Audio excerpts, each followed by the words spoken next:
नमस्कार मित्रांनो, मी अजित फुंदे.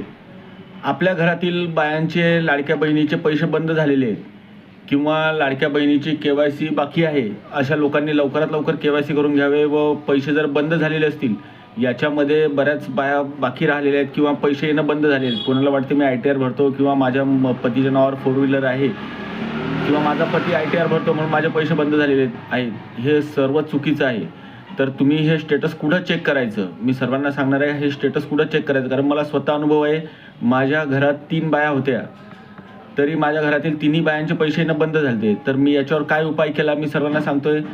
याच्यावर एकच उपाय आहे, ते म्हणजे आपल्या पंचायत समितीत जाऊन तिथं एक महिला व बालकल्याण विभाग आहे, त्या विभागात जाऊन तिथं जाऊन ज्या अंगणवाडी सेविकेच्या अधिकारी बसलेले असतात, ते आपल्याला याच्यावर उपाय सांगतात. त्यानुसार आपण उपाय करायचा. माझ्याही घरातल्या बायांचे पैसे बंद झाले, मी त्याच्यावर उपाय केला आणि माझे पैसे चालू झालेत. म्हणून मी सर्वांना सांगतो, याच्यावर उपाय आहे. बंद झालेत म्हणून घरात बसू नका. एकदा आपल्या पंचायत समितीत जाऊन आपले पैसे चालू करून घ्यावे. धन्यवाद मित्रांनो.